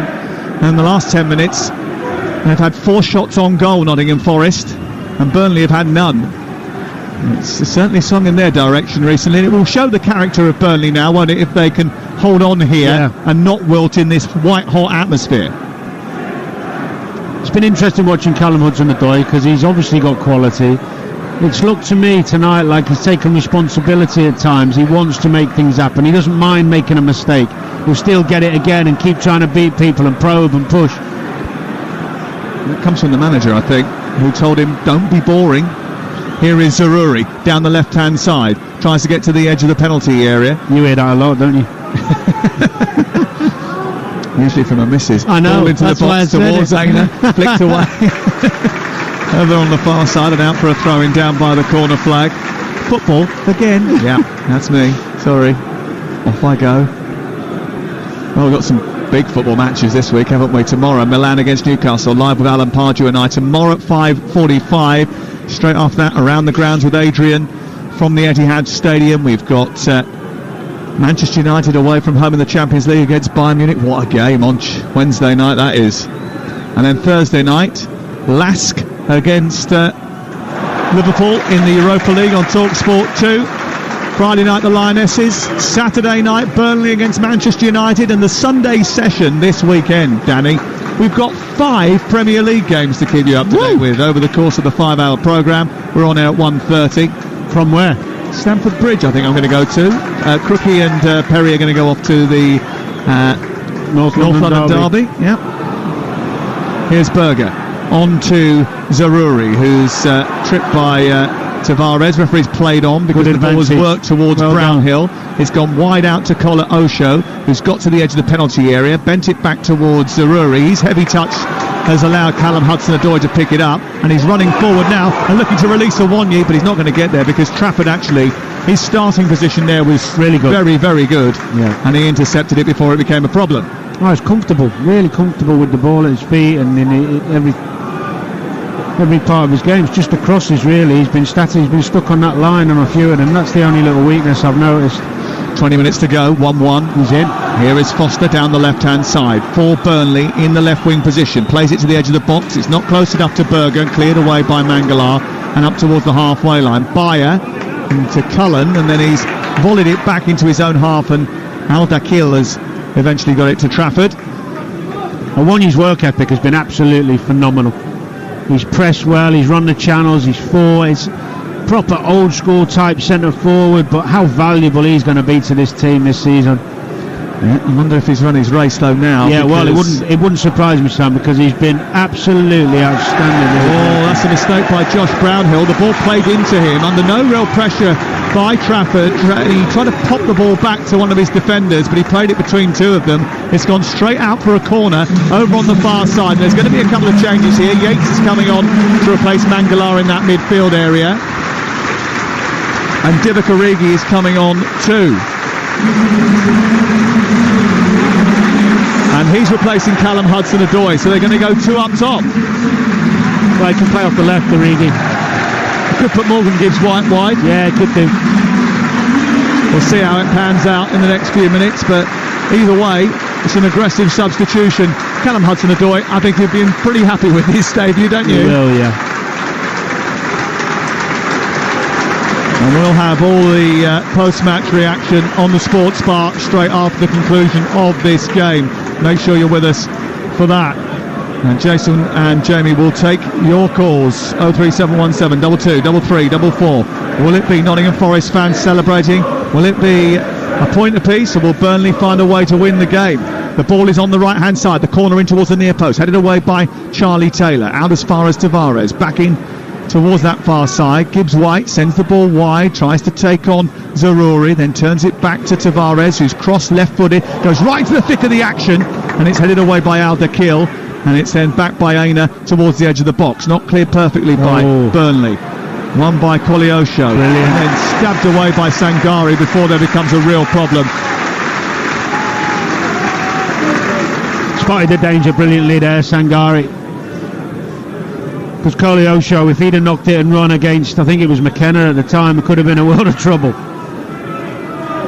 It's Origi who's playing off the left at this moment in time. The Belgian international, whose last goal was in January for AC Milan. He's on a season-long loan from Milan. Here we feature tomorrow on Talksport. Here is Niall Foster working the channel once again, trying to drag his team up the park. He's done well, Sam Foster. He's really battled well. He's strong. Got good feet. Currently Forest 1, Burnley 1. For the latest odds, you can head to Ladbrokes, where right now you can get Nottingham Forest at 19-10 to win the game. Burnley 9-2. The draw is 17-20. It's all thanks to Ladbrokes. 18+, begambleaware.org. Connor Roberts launches a long throw from the right side into the 18-yard box that Burnley are attacking in front of the Bridgeford end away to our right hand side. It's headed straight out by Forest, and he'll come back with another torpedo delivered towards Sander Berger. It's flicked on by Foster, comes towards Zaroury, and he hits it on the volley well over the top of the crossbar and into the Burnley fans. Well, that was a chance. Long throw in, falls to Zaroury, and he can't keep his body over it, over the bar. Catches it quite nicely, actually. Difficult technique, that, trying to side foot. He's better getting over the top of it with his laces. Zaroury, who has been out for 3 matches after a ban. It's highly thought of amongst the Burnley support. They like him. He's got a little bit of trickiness. Here is Yates for Nottingham Forest. Inside the centre circle, plays it out towards the wide right. Ola Aina takes it on. He runs down the right touchline. He's got in front of him Nuno Tavares and Langer, and Langer sends that cross into the centre, which goes behind and eventually away for another corner to Nottingham Forest with 16 and a half to go. Very difficult at this stage of the season to perfectly assess these two sides, bearing in mind that there are still a lot of moving parts to sort of solidify, iron out the kinks. Well, I've been impressed with both at different times in the game. Burnley composed, they've done some really good things in the game. Forest have reacted well, they've got some quality high up the pitch now. Much better quality, I should say. Gibbs White delivery from the corner, deep towards the far post. Awonye's underneath it, it goes over his head. Foster is going to drive it wide, and he's going to take it upfield and send it into the Forest half. But Nuno Tavares was there to cover. He's made an impact since coming on, and that switch has really helped Nottingham Forest out, hasn't it? Yeah, the fullback, it should have happened half time, really. Mike Trésor is coming on for Burnley, another one who they've picked up from Belgian football. He's on loan from Genk. He's an out-and-out forward. Off touch. It was Gibbs White into Yates, and now Gibbs White in a pocket of space behind the midfield. He runs into the opposition half. He's got space on the far side for Origi. Tries to find him, but it was a little bit too heavy. Just wonder whether or not the simple ball was down to Elanga on the right-hand side. It was phenomenal football. The last bit, just got it wrong. Bad decision. Gibbs White's got this wonderful ability, hasn't he, to glide past people, to find space. And usually his final decision was good, but on that occasion, wasted opportunity. There's the change for Burnley. Yeah, it's Koleosho who's coming off, and on comes Mike Trésor. I wonder if they'll go to a more conventional 2, or whether he'll play as a right winger. Trésor, he signed on deadline day. He's only got 8 goals in 48 starts for Genk. He's not a prolific goal scorer. A foul in midfield on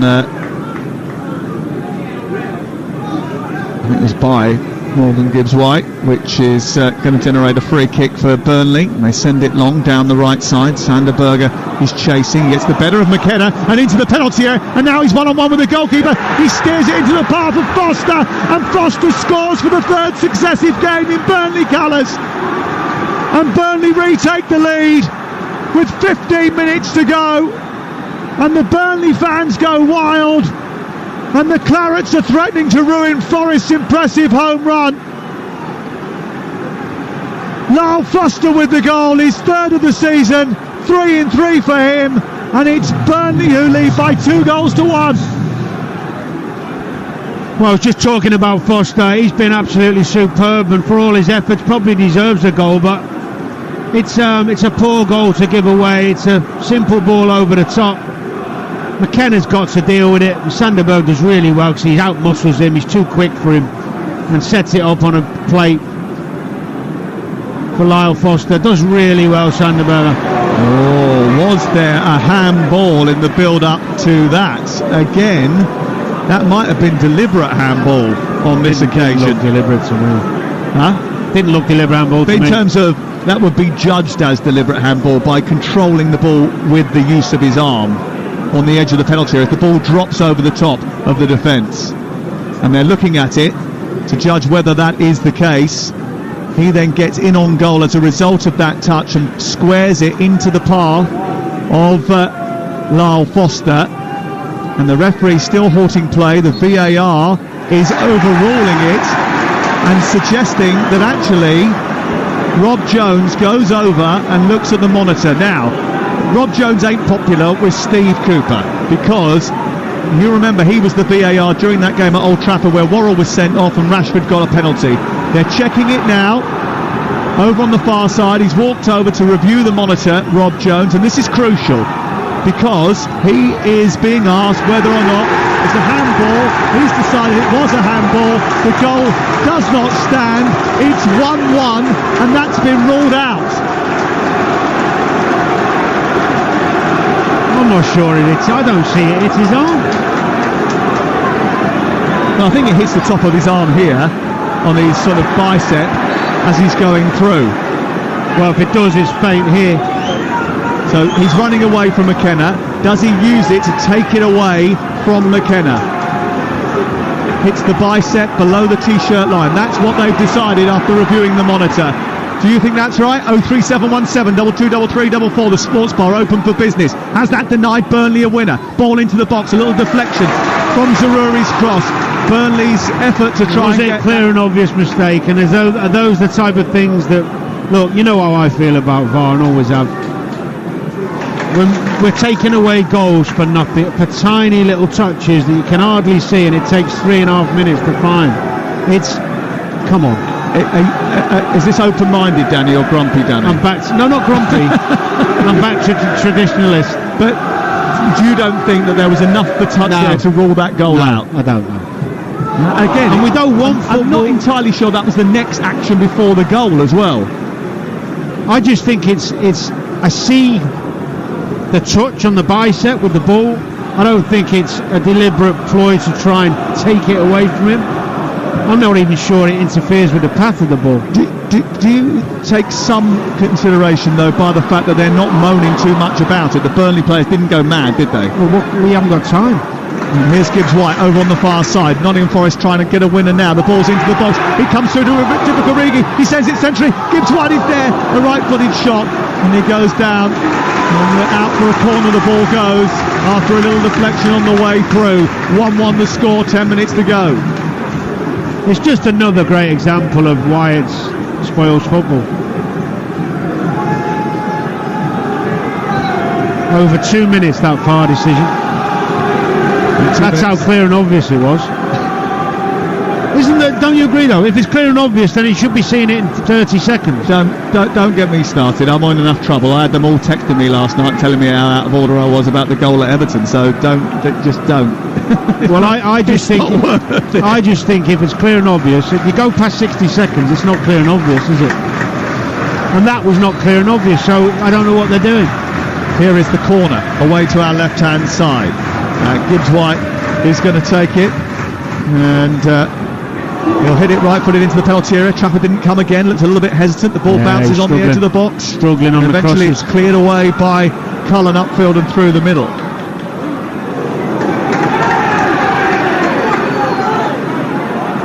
You're listening to Talksport. The ball is out of play over on the far side, and Nottingham Forest are going for the ball. It's picked up by Elanga and it goes out of play over on the far side. I sense another goal in this, Sam. What's your gut saying? The gut is saying there'll be another goal. There'll be another goal, and it may well be a Nottingham Forest goal, and if it was, it would be very controversial. And that would certainly get the phone lines lighting up tonight, and Burnley will feel hard done by, because they've definitely played their part in this match. It's tossed in from the right side as Nottingham Forest come on the attack again. It's cleared away by Burnley, but they've lost the ball, then won it back again in the thickness of that midfield, where we've seen a number of people being deployed this evening. The switch of play out to the right hand side doesn't quite come off, and Divock Origi is fighting with Berger for it. Goes back to Connor Roberts in the right fullback position, and Al Dakil will see it back to his goalkeeper. 9 minutes plus stoppage time to play on Talksport. 1-1 finally poised here.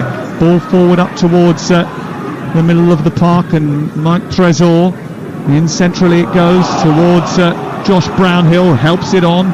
Scored against Tottenham, Brownhill, after coming off the bench. We're in the captain's armband tonight. What a move this is, by the way. Lots of passing and moving through the thirds from Burnley as they produce a cross into the centre, which is no one in there. Dangerous from Zaroury, and it's cleared away. Lyle Foster's on his own. He needs some help there. That was a brilliant move. Really calm. Plays through the lines. Sander Berger's made a real difference since he's come on. I'm amazed he wasn't starting, really. A handball is the illegal contact of the touch of the ball with the hand or arm.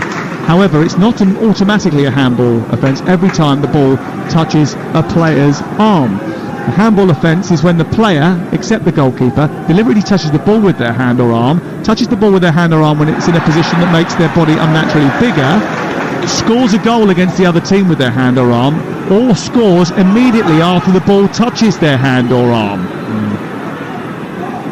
Well, they'll say he deliberately did it. Well, it will have to be deliberate, because he didn't score immediately after. No, they'll say he deliberately the did ball it. touches the hand or arm. I don't think he deliberately handballed that at all, or bicepped it, or whatever you want it. He's running.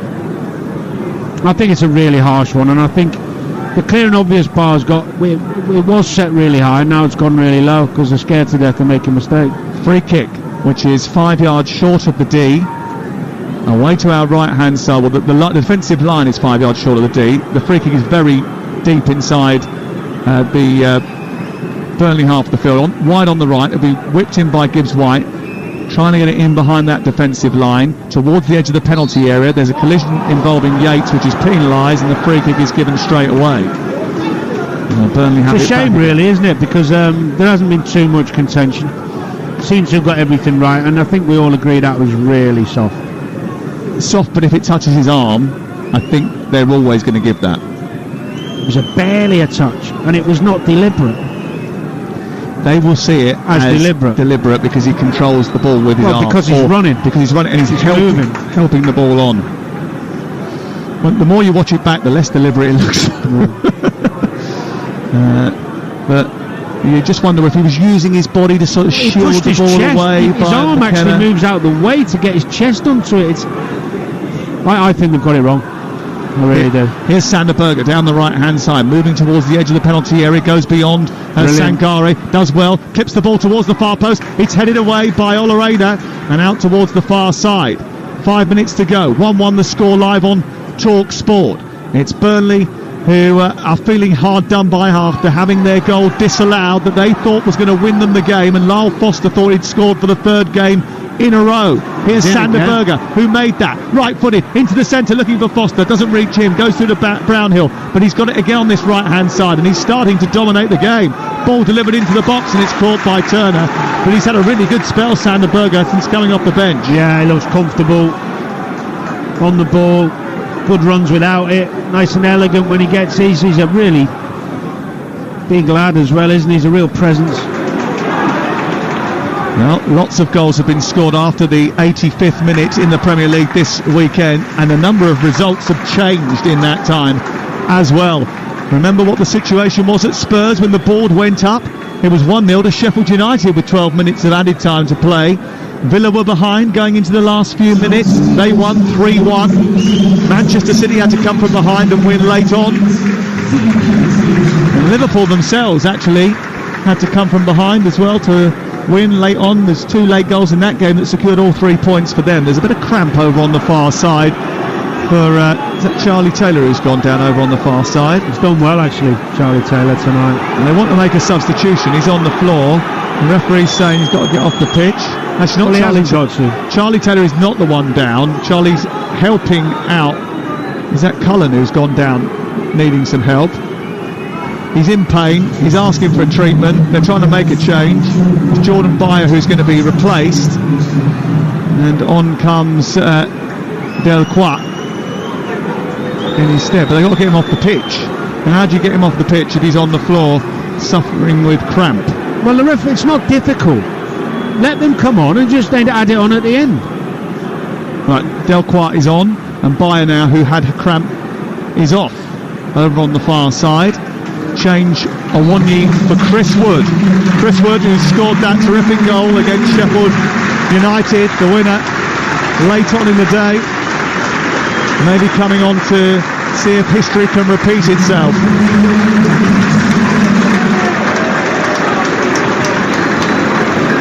Might have been leaving Awonyi on with Chris Wood. Chris Wood is inside the penalty area, so is Divock Origi, waiting for this throw-in from the far side, which will be launched in by Ola Aina, deep inside opposition territory. Aimed towards Chris Wood, comes back to Morgan Gibbs-White, a little back heel edge of the penalty area. Sangare over the top of the bar. Needed to get over the ball and keep it down as it came out on the edge of the penalty area. It was there to be hit. Hit it he did, but it was over the top of the crossbar as it flew into the Trent end. I always think with those ones, it came out, it was a great little setup from Gibbs-White actually, edge of the box. When there's so many bodies, I'd always try and use a side foot to make sure you hit the target and then just hope it gets through the bodies. Way over the top in the end from Sangare. Yates is penalised once again. We're into the 89th minute of the game, and Nottingham Forest might feel as if they've been given a little bit of a let-off here. Vincent Kompany hoping that his team managed to survive and get a point on the board for the first time this season. There's been a lot of churn at both these two clubs. Burnley, I'm sure, will feel as if they've got work still to do, making everyone settle. It's a very different Burnley team to the one that last played in the Premier League 2 seasons ago. Of the 21 players used by Vincent Kompany already this season, only 5 of them have played for Burnley in the Premier League before. He can be proud of him tonight. Showed a lot of quality. Good resilience at times, but quality to get on the ball, get back playing in the first half, dominating near the end to get the goal, and then to gather themselves after the equaliser, of course. Well, they are about to launch a long throw into the box from the left-hand side, and it'll be Connor Roberts who propels it towards the near post, towards Berger. It's away by McKenna, back towards that left, and Nuno Tavares just stands in the way, gets it away. Ola Aina out towards, well, tried to get to the halfway line, but it was stopped by Charlie Taylor. It comes back again, a flick by Berger round the corner, and Sangare will have to deal with this and take it away from Brownhill, who stabbed it in towards Lyle Taylor at the near post, and McConaughey's got his teammate out of trouble because that was a mistake from Sangare. Yeah, a little bit leggy, a little bit tired. They robbed him in his own box, tries to square it. McKenna does really well there. Yeah, Sangare taking it towards the far side, and Brownhill doing brilliantly to win it, trying to pull it in towards the near post, and McKenna had to put it behind and away for a corner kick, which will be taken over on the far side. 7 minutes of added time at the end of the 90 live on Talksport.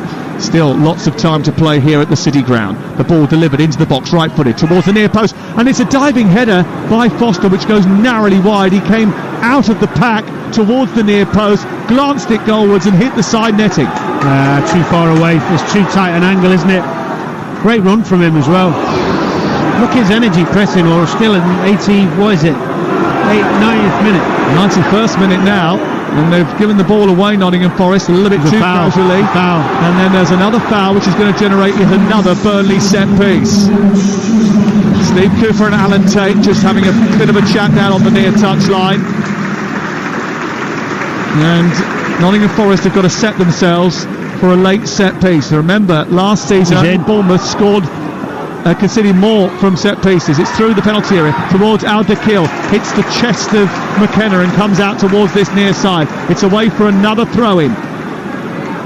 Across goes Connor Roberts. He's going to launch this one torpedo style. The onslaught is on from Burnley. They've completely changed the style. They play a lot more football from the last season that they were in the Premier League, but they've still got these weapons and they will use them, especially going into the final few seconds of the game. 6 minutes to play. Ball launched in by Roberts into the penalty spot. It drops for Berger. Comes back towards Trésor. It's hit Berger as he strikes the ball forward, Trésor, and now it's cleared away. And Nottingham Forest look to try and counter-attack. What was Nuno Tavares doing there? He tried to skip the ball up in front of him instead of playing it in field, and it goes out for a throw-in on this near side. And they're screaming that there might be an offence inside the penalty area. The Nottingham Forest players are hoping that there isn't one. And saying an elbow. There could be an elbow on Yates, which the referee didn't quite spot. Well, was there a foul inside the area on a defender? Was that a penalty? I'm not sure that was a penalty. That's not a penalty, but Yates is saying he got whacked in the face with an elbow. Well, Al Dakil went down under pressure on the edge of the box. That's been dismissed, I think. And VAR now looking at the possibility of an elbow on Yates by Foster. There was a little elbow into the chest, was there? It wasn't that much, was it? No. Enough for a red card? And they are checking a possible red card for violent conduct. I'm not entirely sure that that is the case. He's going to have a look at it anyway, and if he's going to have a look at it, he may well send off Lyle Foster here. There was Foster with a little dig into the chest of Ryan Yates. Referee Rob Jones has travelled over to the referee review area and he's having a quick look at the monitor here. If he decides that Foster did make contact in an untimely fashion, it will be given as violent conduct, and that will be a 3-match ban, I think. We're seeing the pictures of it again now, and the referee has seen that. He's made his mind up. He's walking away. He's going to do the TV signal, and he's going to give a red card to Lyle Foster. Sent off. Burnley down to 10 men for the last 4 and a bit minutes. What's your view on that? I can't see where he catches him clearly on the TV, but he does throw his arm out, to be fair. The one bit I don't like about it is that after the ball's gone and he's alright, he's on his feet, he's going up to the ref shouting to him saying, look at the TV, look at the TV, he's hit me in the ribs or whatever. I would never do that. I think Vincent Kompany, when he speaks to us live on the Sports Bar, will be a little bit upset about some of the officialdom in the game. I think he'll be upset more that he's going to lose who's been absolutely outstanding, Lyle Foster. And he shouldn't be throwing his arm out, don't get me wrong, he shouldn't be lashing out, there's no need. But it was a gesture to get off, you know, when someone's holding you. Ball cleared upfield by Matt Turner. 10 men now for Burnley, who've got to try and dig in for the final few minutes of the game. Connor Roberts has been given a yellow card. Mike Trésor brings the ball down. He's then moved into an offside position as it's played forward by Brownhill. And it'll be cut out. It's going to be a free kick on the edge of the penalty area. 1-1. I think Vincent Kompany will think all of the decisions that have gone against him have been marginal or soft. Yeah. I just don't really get what the relevance is with the 2 minutes to go of Yates running up to the ref telling him to look at the TV because he got a little... They would have looked at it anyway, wouldn't they? I don't think they would have, you know. The VAR would have checked it. There was for what reason? Nobody saw it. They're always looking at it all the time, aren't they? Still, Origi has it on the far side, and we've got 2 minutes to go, and the ball's been sent long down the right, and Aina has beaten the offside trap. Can he deliver the ball into the box? He gives it to Gibbs White, comes through to Wood, couldn't connect with it, and I think the offside flag would have gone up anyway, and eventually it does. And the last throw of the dice. There's a few tired limbs out there now. Even Gibbs White is starting to stretch off a little bit of cramp away to our left hand side. Normally Gibbs White would have seen the pass onto the left there, even though it was behind him. because he's got eyes in the back of his head. His vision's tremendous. Look, Elanga was waiting inside the box in an ocean of space, wasn't he? And he didn't quite get picked out. Is there one last chance? As Nuno Tavares bounds forward. Elanga wanted it played a little bit early. He didn't get that ball off Nuno Tavares. He's running down a bit of a cul-de-sac. Gives it back to Elanga now. Back to Tavares. Needs a good delivery into the box. He's to the edge of the area and Gibbs White. He switches the play to the right.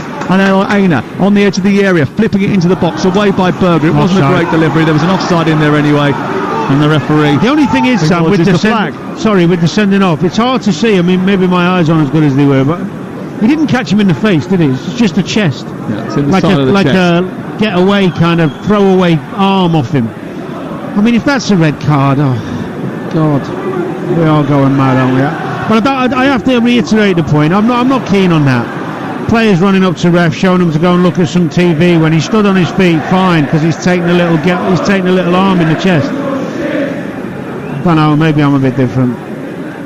1-1 going into the final few minutes. Vincent Kompany, who's seen his team have a goal disallowed towards the end of the game. They thought they'd won it through Lyle Foster. Lyle Foster was then sent off after a VAR review. And Burnley, who I don't think have been helped by the fixture list at the beginning of the season, the stop-start nature to the campaign, where they started against Manchester City with the worst possible fixture and then didn't get to play a second one for 2 weeks because Luton's stadium wasn't ready. But you know what was strange? They're sort of playing behind the 8 ball. Sorry, Sam. They had a choice to play that game at home, didn't they? And they refused. I found that really strange. That would have been 4 home games in a row to start with. So what? Because towards the end of the campaign, that would have been 4 in a row, probably away from home. But it's a win. They might be scrapping. And I'm telling you, when you think you're in a relegation battle and you can get a win early doors, it doesn't half give you some confidence moving forward. I think it was a bit of a surprise to me initially that it was scheduled in the second week of the season, bearing in mind we all knew that it wasn't going to be ready at Kenilworth Road. Here is a late throw of the dice from Burnley.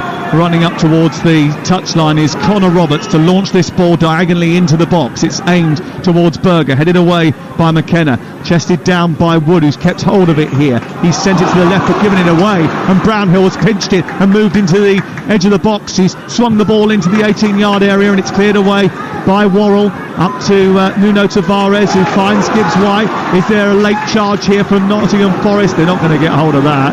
It's cleared away by Delcroix. And in the 99th minute, Burnley bring the ball away, despite the fact they've only got 10 men, and they're level, 1 apiece, looking for a winner, both these two teams, who have gone at it really well. It's been a terrific battle, and great fun to watch. That was a foul by Cullen on halfway, a yellow card for him right at the end of the game, and maybe, just maybe, there's one more chance for Nottingham Forest. Gibbs White, who can hardly move now, he's got cramp, he's hobbling forward at every opportunity, will take this set piece. He's got Ola Aina to his right hand side. They've sent everybody from the back up towards the edge of the Burnley penalty area. This free kick just left at the centre circle. 98 minutes and 55 seconds on the clock in front of us. The ball taken by Gibbs White and sent high towards the edge of the penalty area. That's the plan. Right-footed. It's up into the air towards McKenna, who approaches it, heads it on. Chris Wood to flick it towards the goalkeeper, who stretches his arms up into the night sky. And surely that's going to be a point apiece now for both Nottingham Forest and Burnley. I think they deserve it. There we go. Really good game. Well, Burnley finally put a point on the board. It's not enough to take them out of the bottom 3 at this early stage of the season, but they might be thinking that they were robbed of all 3 points when Lyle Foster's goal was ruled out for a slight handball by Sander Berger from the VAR moments after Lyle Foster celebrated what he thought was his 3rd goal in 3 games. It will be a boost no matter what going into their next home game live on Talksport against Manchester United, because they're on the scoreboard at least. Nottingham Forest remain unbeaten at home and go into the top half of the table, but they will feel there's still a little bit of work to do to integrate all their new players from that vast new roster. A thrilling game at the City Ground under the lights on a Monday night. Nottingham Forest 1, Burnley 1.